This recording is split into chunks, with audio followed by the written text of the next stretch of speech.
Sir, ang mga programa pong ito talaga ay bakit po na gano'n na lamang ka-suporta po ang ating kongresista po? Again, good morning sa buong Seven District, Camarines Norte. Ako po si COS Voltaire Conejas. Dito po tayo ginagawa dapat para sa ating mga basura. Actually, ito ay tulong din po kasi talaga isa din siya sa sa environment na gusto yung makatulong sa ating second district ng Camarines Norte, hindi na sa Daet, pati sa buong second district. Ang dami niyang mga ginagawa para makatulong sa basura. Actually, nag-donate siya ng isang truck para sa basura. Bukas yun, iti-turn over ko yun bukas kasi papunta ng Manila si Kong mamayang gabi. So, syempre, trabaho, last 3 days na lang para sa Congress. So, kailangan talaga andun yung ating congresswoman. Dito po sa mga pagdilas na po, bakit po ganito na po kasuporta? Ibig sabihin si Kong ay talagang sa environment ay nakatutok din po. Nakatutok din po siya sa environment kasi sa waste and management nandun din siya sa committee ba dun sa Congress. So, talagang sa mabilis lang ito ng pag-action sa pangungulit po ng ating konsihal, si Jeffrey Timoner. Parating araw-araw nasa bahay po yan. Sabi, talagang hindi lang araw-araw, pati kumbaga umaga, andyan na, kinakatok na ako, tanghali, andyan na naman, pagkagabi, andyan na naman. So talagang makulit lang talaga yung ating konsihal, kaya natugunan po kaagad ito. So sa lahat naman po ng ating mga taga second district, kulitin nyo po para lahat ng mga request nyo is andyan. Actually, lahat naman ng mga request nila by next week is andyan na yan sa mga computers natin, mga nebulizer, mga gamot sa April, gamot at saka yung mga solar lights natin, request ng kabaranggayan, andyan na yan next week. So maibibigay na yan sa lahat ng kabaranggayan dito sa second district na nagre-request. Kasama na po ito, andyan na po yung lambat, yung mga bakal na ilalagay natin sa river natin para masala yung mga basura natin, hindi tayo medyo mahirapan. Kumbaga, actually hindi ko talaga to alam yung paglagay dito, hindi ko alam, i-request lang to sa akin kasi dinala namin kaagad. Actually kahapon lang to binili. So talaga binigyan action kaagad ng ating congresswoman natin Rosemary Conejas Manotes, nag-request para po sa paglinis ng ating mga river dito sa buong second district, lalo na dito sa Daet ngayon. Siyempre yung basura natin is number 1 na problem natin dito sa atin kasi siyempre hindi ko din alam kung ano nangyari. Basta yung sa amin naman, kung may pumunta sa bahay, may nag-request na yung pagtulong naman natin sa ating mga kababayan is parati yung andyan.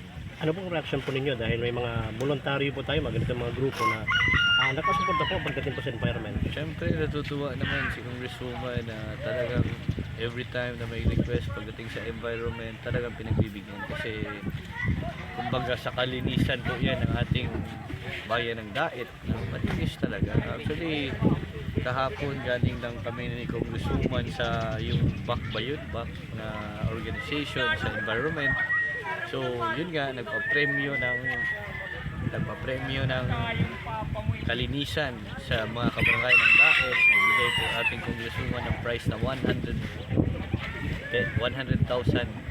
para sa prize na kung sino manalo ng pinakamalinis na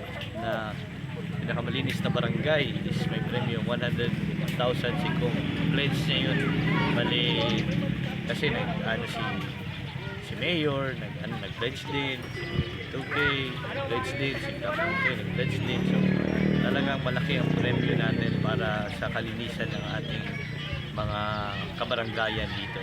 So by December daw yan.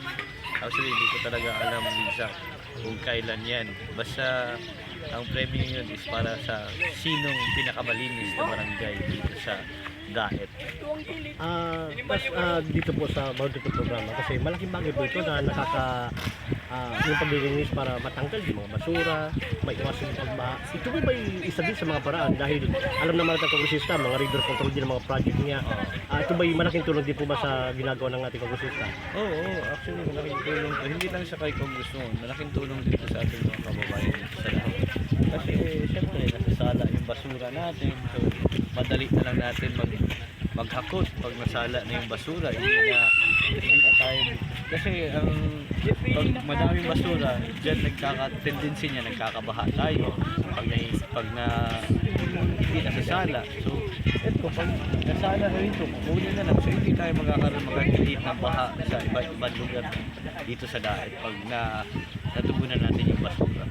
Mensahe po natin sa mga kababayan po natin. Mensahe ko po sa kababayan sa buong 2nd District. Sana huwag kayong magsawang support kay Congresswoman Rosemary Conejos Banotes kasi talagang andyan siya nakatutok para magbigay ng tulong, magbigay ng mga request sa mga kabaranggayan, sa ating mga kababayan dito sa daet, lalong-lalo na dito sa daet. Siyempre talagang yung mga request ng kabaranggayan, talagang tinututukan niya yan para matugunan yung mga problema natin sa kabaranggayan. Actually, galing nga kami sa Vinsons kahapon, kami ni Congresswoman, may mga pictures naman dyan sa Facebook na nag-turnover ng 2 covered courts niya sa Kagitit at saka sa Singi, dalawang barangay yun. Binigyan niya ng covered court. Yung ibang mga infrastructure ni Kong na project is talagang tuloy-tuloy na yan, dire-diretso na. Next week na naman may mga turnover na naman. Tapos yung mga ibang projects si Kong na ongoing pa, implementation pa is parating na po yun sa ating sa buong 2nd District na nag-iingit ng mga covered courts, flood control, classrooms, road concreting, lahat po yan is tuloy-tuloy lang ng ating project ng ating Congresswoman. Sana huwag kayong magsawa na magsuporta sa kanya kasi andyan siya lagi para sa inyo. Welcome po kayong lahat sa bahay ni ating Congresswoman, sa opisina, anytime of the day, 24 hours a day, andyan po ating Congresswoman. Again, thank you at magandang araw po sa inyo lahat. Okay, thank you.